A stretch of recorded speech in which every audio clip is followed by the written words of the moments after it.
Здорово живешь, как говорят у нас на Урале. Я решил не откладывать в долгий ящик вторую часть «Посланников». Тот ящик занят четвертой частью «Дома ада». К тому же вторые «Посланники» совсем не похожи на первый фильм, который был довольно скучный и шаблонный. Они по-хорошему нелепы, и мне местами было их весело и интересно смотреть, потому что Норман Ридус отличный актер. И в отличие от первой части, где все крутилось вокруг дома с привидениями, здесь в качестве паранормального явления выступит проклятое пугало. Да, если учитывать, что это якобы приквел, то связь не сказать, что улавливается. Тем более, что Джон Бурвелл, который на самом деле Джон Роллинс, будет выращивать не сухое топливо для гопников, а царицу полей. Подсолнухи? Я их ненавижу! И еще тут дом другой. В общем, давайте разбираться, что это за приквел такой. И кстати, вы часто меня спрашиваете: Кабина, а где ты стримишь? Так вот же мой канал на Твиче. Вот его название, вот ссылка, вот телеграм-канал, где я оповещаю о стримах. Желательно подписаться, потому что в зависимости от содержания стримы могут проходить на других площадках. Записи с просмотром фильмов сохраняются на Бусти. Там же и ролики выходят без рекламы и цензуры. Кстати, респект всем, кто уже подписан. В общем, все ссылки также в описании и в закрепленном комментарии. Начинается же он ночью в кукурузном поле, где какая-то блондинка что-то бегает. Блондинки, как часто вас тянет побегать ночью по кукурузному полю? Впрочем, бегает она не просто так, а от кого-то.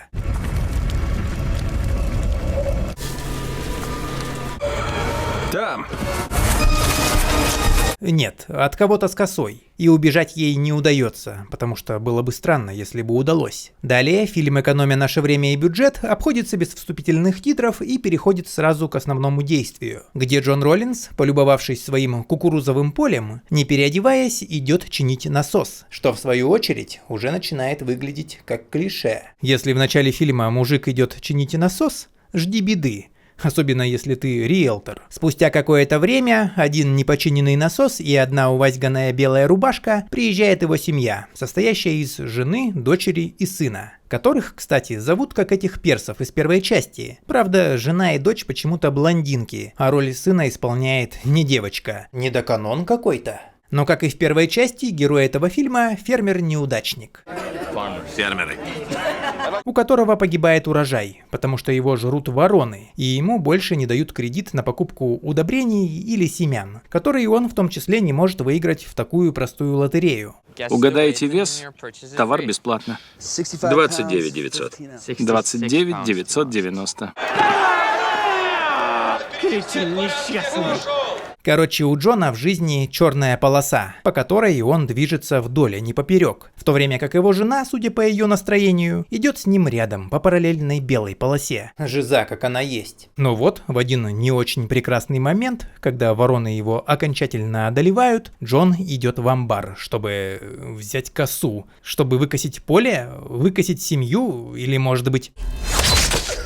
Мы ведь не знаем, когда произошли события из вступительной сцены фильма. В любом случае, его отвлекает потайная комната за стеллажом, о которой он доселе не знал. И фильм не рассказывает нам, как давно он приобрел этот дом и амбар. Но все равно странно, что он до сих пор не сопоставил размеры амбара внутри и снаружи. Хотя это, конечно, глупо, никто так не делает. В комнате той Джон находит пугало, похожее на высушенный труп. А какого черта оно здесь? Оно ведь должно стоять в поле или как? Как будто кто-то замуровал там ребенка, а тот, в свою очередь, умирая голодной смертью, погрузился в свои фантазии, где он стал учеником школы чародейства и волшебства. Вон, там как будто бы даже детские рисунки есть. Или это мумия Джиперса Криперса, которую решили убрать из глаз долой, не дождавшись нормального сиквела второй части. Сыну же Джона пугало почему-то не нравится. Кто это? Это никто. Это что? Это лобстер. Оно мне не нравится. Пожалуйста, пап, убери это. Я не буду его ставить. Обещаешь? Слово скаута. И похоже, скауты те еще пиздолы, как мы узнаем позднее. И какой бы странной ни казалась находка, страннее на этой ферме погодка. Вот вроде было ясно и светило солнце, но стоило Джону найти пугало, как опустился плотный туман. Это так странно. Этот туман совершенно неподвижен. Из которого того и гляди полезут монстры и начнут пропадать маленькие девочки. А спустя мгновение снова распогодилось. Пугало же Джон хоть и не ставит, как обещал сыну, но и не выбрасывает, и не сжигает. Добротная же вещь. Самому ему такую в жизнь не состряпать. Сразу видно пугало от известного бренда, небось еще и импортное. И жена его уже оценила. О, Господи, что ты там делала? Что за тупой вопрос? Штаны твоему пугалу зашивала, но не член же она ему сосала. Хотя постойте-ка.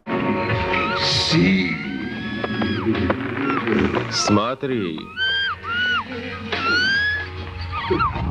Фу. Фу. На следующий день Джон из ревности и в наказание, наплевав на слово скаута, относит пугало в поле. Ну или он это делает, потому что вороны опять совершают посягательство на его урожай. И приходит какой-то мужик, представляющийся новым соседом. Я Джуд Веверби. Вот, держите. В знак соседской дружбы. Я не... Спасибо. И вкидывает какую-то фигню. Это ужасно, не так ли? Я от этого избавлюсь. Уродский сук. Вообще пиздец. Вы думаете слишком много. Вы фермер, правильно? Фермеры. Вы можете только сажать семена, потом собираете урожай. Это касается и пугала. Вы ставите пугало, а потом приходит награда. Блин, что он несет? Кроме того, что индусы Они какают, где едят. и пугало. Уродский сук. Все остальное это какая-то шизофазия. Хотя справедливости ради стоит сказать, что у фильма проблемы с переводом, и не всегда понятно, о чем вообще идет речь. Хотя ближе к концу фильма его слова обретут какой-никакой смысл. Тем не менее, наслушавшись нового соседа, Джон устанавливает пугало в поле и сразу начинает слышать детские голоса. Побеги умирают, вороны объедают наш урожай, насос сломан, а теперь у нас по полю дети бегают. Дети? Это становится похожим на приквел другого фильма. Там тоже были дети, кукуруза, жертвоприношение, смерть всех взрослых и хороший урожай. Поэтому как будто бы все классно. Выслушав мужа, жена решает ему дать, чтобы разнообразить его сексуальную жизнь. А то он то с насосом ебется, то с воронами, то с пугалом. И кекс их проходит нежно, ласково, изящно, как в фильмах Марка Дорселя. А следующим утром Джон обнаруживает, что пугало жестко отмудохало всех ворон. Буквально устроила вороний геноцид. Только это и может их отпугнуть. Давай проваливай, здесь ты работы не найдешь. Хотя постойте-ка. Ну или может быть тот туман был ядовитым, и по-хорошему нужно собирать манатки и валить отсюда, пока не поздно. Здесь нет токсических предприятий, нет. А военных баз? Нет. Но Джон понимает, что туман обусловлен павильонной съемкой некоторых сцен, и это всего лишь прием, чтобы скрыть данные обстоятельства, поэтому он просто сжигает всех птиц. И стоило Джону разобраться с одной проблемой, как тут же всплывает другая, а именно приезжает то ли риэлтор, то ли банкир, который решает напомнить Джону о его долгах и предлагает ему продать свою ферму, жену, детей и внутренние органы, чего должно хватить на погашение процентов. Но Джон такой: Хорошее наблюдение. как я и говорил, с переводом у фильма беда. Короче, Джон отказывается от сделки, потому что с воронами покончено, и насос он обязательно починит, и дела как попрут. А пока во время обхода поля он замечает какую-то блондинку, которая как-то странно пьет воду.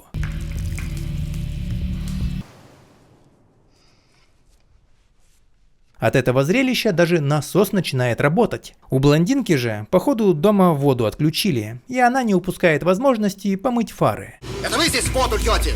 Нашли место для купания? Вы с ума сошли?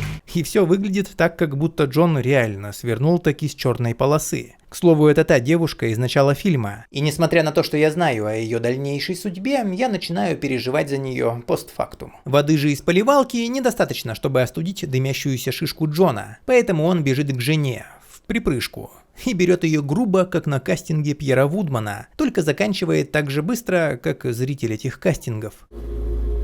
Извини. Что трахнул. Риэлтор же ночью приезжает к полю, чтобы установить знак. Там за ним кто-то начинает гоняться с косой. С косой. Смекаете? В результате риэлтор уезжает уже на грузовике.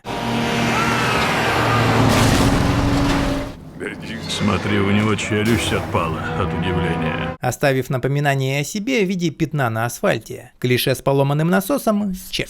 Утром к Джону заезжает шериф, чтобы сообщить эту, по-трагичному, хорошую новость. И Джон решает сначала на жене протестировать свою полную скорби и сожаления речь, подготовленную для похорон. Послушай, мне жаль, что он мертв. Но он хотя бы не надоедает на ферме, не так ли? Походу придется другую придумывать. Но прежде он идет проведать свое счастливое пугало и находит там доллары. Но это его не сильно радует, потому что... Что это такое?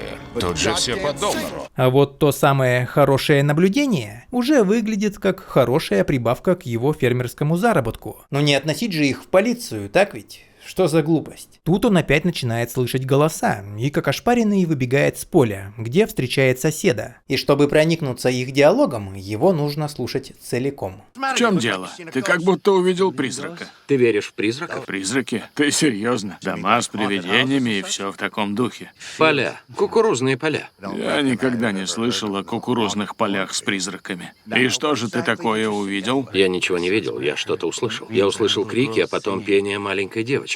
И это все? Я слышал голоса 1000 раз. Такое ощущение, что сценарист при его написании вдохновлялся фильмом «Мгла», где есть эталонный пример того, как людям не стоит разговаривать. В общем, соседушка, который слышит голоса, советует Джону сдать в ломбард часы, принадлежавшие человеку, погибшему при странных обстоятельствах на границе владений Джона, что даже шериф первым делом приехал к нему с вопросами, как будто бы на что-то намекающими. Где ты был прошлой ночью между 10 и 2 часами? Джон сначала вроде сопротивляется, но только еще больше становится посмешищем в глазах соседа. Нет, моя жена заставит вернуть их семье. Так вот кто в твоем доме, глава семьи. Сдай часы, Джон.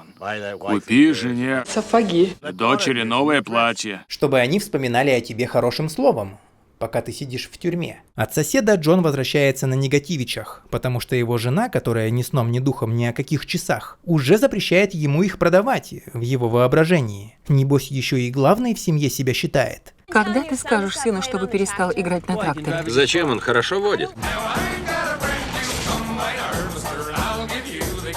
Я не хочу, чтобы он водил вообще. Так и пожаловался бы на нее жене. Ой, то есть, короче, уеду-ка я лучше от греха подальше, а то я такой злой, как бы извиняться потом не пришлось. Едет же он за удобрениями, или что он там покупает, хз, может мешки с мешками. Ведь бабки-то у него теперь есть, которые, впрочем, ему не пригождаются, потому что он угадывает вес.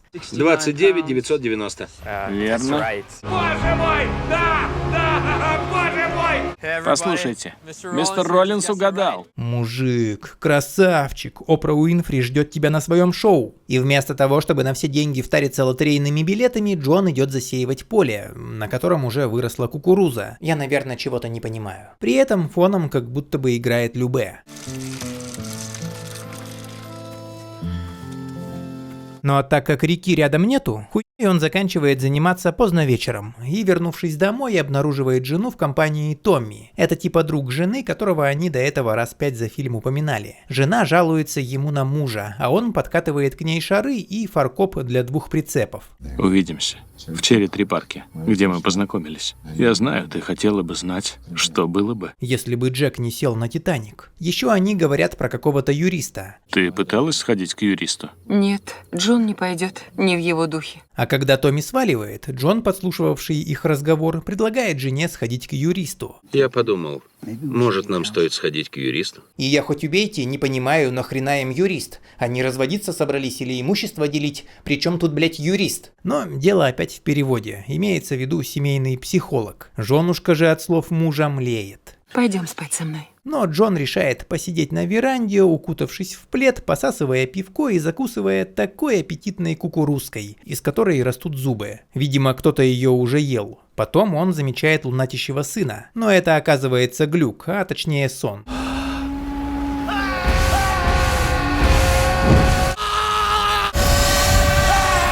Страшный сон Нормана Ридуса, которому приснилось, что он лишился дара актерской игры, если только он намеренно не пытался изобразить тут «О май гад фейс». В этом случае отыгрыш, конечно, безупречный. Ты заснул здесь, милый? Где Майкл? Он в ванной. Посмотри на кукурузу. Она выросла? Выросла. Причем выросла уже распечатанная кукуруза. Жаль, что сразу не вареная или попкорн. И не успевает Джон переварить эту новость, как находит какой-то перстень. И то, что у него в поле растут деньги и драгоценности, его уже не удивляет. Поэтому он его сразу напяливает, без лишних раздумий. И если события и дальше будут развиваться в подобном ключе, то к концу фильма Джон будет выглядеть как-то так. Но хорошая новость не приходит одна. В случае с счастливчиком Джоном их приходит 2. Томми, он мертв. Джон пытается одновременно изобразить скорбь и козырнуть своим новым перстнем. Но оказывается, что это перстень Томми. Ему кое-как удается убедить жену, что он тут ни при чем, и идет убирать пугало, но ранит руку, потому что фермеров в этих краях походу не учили пользоваться перчатками. И несмотря на такое ранение, он отказывается ехать к врачу. Тут еще и шериф опять нарисовался, и все, что он делает, это пук-пук, среньк-среньк, ну ладно, я поехал. Джон не оставляет попыток избавиться от пугала, но на этот раз его отвлекает какая-то девочка, которая пытается ему намекнуть, что он профукал прием у юриста. Ты знаешь, где твоя жена и твои дети? И типа умирает. Джон, переполненный тревогой и беспокойством за свою семью, прибегает домой, но никого не находит. Уровень тревоги возрастает просто в разы, поэтому он решает высосать баночку холодненького пивка. Нет, ну а чё, как это может помешать? Вдруг он видит пугало, ковер, и наконец-то срубает его и сжигает. За этим действом его застает жена. Что ты делаешь? Избавляюсь от этого. И нам сразу не говорят, но потом выяснится, что он жег ковер, не понимая этого. Еще жена сообщает ему, что он не пришел на встречу с юристом, поэтому... Если ты даже не хочешь попытаться, я думаю, мы должны пожить отдельно. И когда знаешь, что он когда стоит, жгет ковер, их диалог воспринимается слегка комично. Ты просил меня тебе доверять. Сказал, что все исправишь. Что ты исправлял? Что ты делал весь день? Избавлялся от этого. Отлично, это поможет. Поможет? Ты не понимаешь. Когда сжигание ковра не помогало наладить отношения в семье? Никогда, потому что еще никто не пробовал так делать. Далее, не придумав ничего лучше, Джон идет к соседу, где дверь ему открывает та блондинка. Вы подруга Джуда? Я Миранда. Джуд мой муж. Святые сыры! Чему тут удивляться? Вон какой видный парень. Молодой, красивый, состоятельный. Жаль, все не про него. Миранда угощает Джона чаем, обрабатывает ему рану, обсасывает пальцы и склоняет к соитию. То есть делает все то, что по идее должна была сделать жена. Хотя, блин, почему сразу должна? Обязана. А она вместо этого без конца его в чем-то упрекает, что-то требует, жалуется на него другому мужику и считает, сколько банок пива он выпил. Ты выпивал? Нам как будто бы таким образом пытаются дать понять, что у Джона в прошлом были проблемы с алкоголем. Джон, я знаю, у тебя большой стресс. Но почему в холодильнике 6 банок? Но делают это как-то вяло и неуверенно. Да и по итогу эти 4 баночки по 0,33 не раскодируют Джона. Миранда же трахает Джона как Шайю Лабафа, потому что Джон делает вид, что он сильно ударился головой об эту лампу и не может сопротивляться. Остается ему только посочувствовать. У него был секс с соседкой-красоткой. Даже врагу бы такого не пожелала. На его месте должен был быть я. Он не заслужил этого ужаса. Джон, как же так?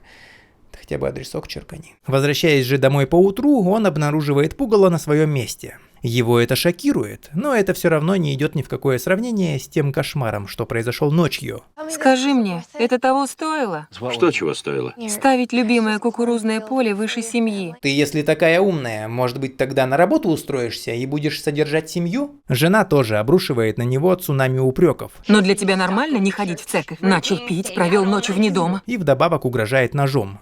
Я просто прошу тебя уйти, прежде чем я зарежу тебя вот этим ножом. Вы не понимаете. Просто она всеми силами пытается сохранить семью, в отличие от Джона, который... У тебя есть полное право огорчаться. Просто что пропустил запись. Я столько всего испортил. Правда, мне жаль. Я пришел извиниться. И она как будто бы не догадывается, что в эту игру можно играть вдвоем. Ведь у Джона целый амбар колюще-режущего инструмента. Он сейчас косу возьмет и зафигачит ее, как босса в Бладборне. Ну и собственно с этого момента в фильме начинается хуерть приколов. Снова приходит сосед. Джон рассказывает ему про пугало, и тот предлагает ему сходить к его жене. Тебе нужно увидеть мою жену. Она много чего знает. Вещи, которых не одобряет христианство. Например, прелюбодеяние? Джон от этих слов слегка напрягается. Хотя он сразу напрягся, как увидел соседа с серпом в руках, целеустремленно идущего в его направлении уверенной поступью. От его вида даже у меня случился жим-жим, а яйца скукожились до размера, чтобы их нельзя было отрезать. Я привел Джона. Ему нужна твоя книга. И я ожидал, что женой соседа в итоге окажется такая же старуха, как и он сам. А Джон на самом деле трахал ковер. Но нет, фильм продолжает убеждать нас, что до появления OnlyFans такие браки были возможны. Ну а эти двое показывают Джону какой-то фермерский некрономикон. Вот ты где. Это написано кровью. Зацени стежки. Вот от них крышу точно сорвет. Это правда.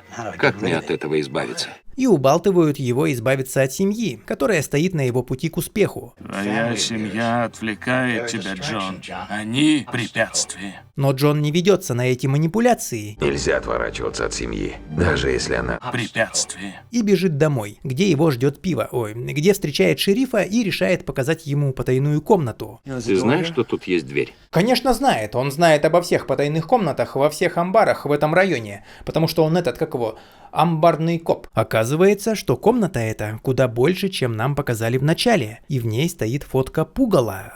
Сука, фотка пугала. Ну ладно, хоть не селфи, или семейная, или, боже упаси, эротическая. Вдруг появляется Джуд, и амбарная утварь вырубает шерифа. Блин, он уже был в отключке, куда смотрел рефери. Джуд с Мирандой, как цыгане на вокзале, продолжают окучивать Джона. Появляется жена, и соседушки бесследно исчезают. Что с тобой, они прямо? Что со мной?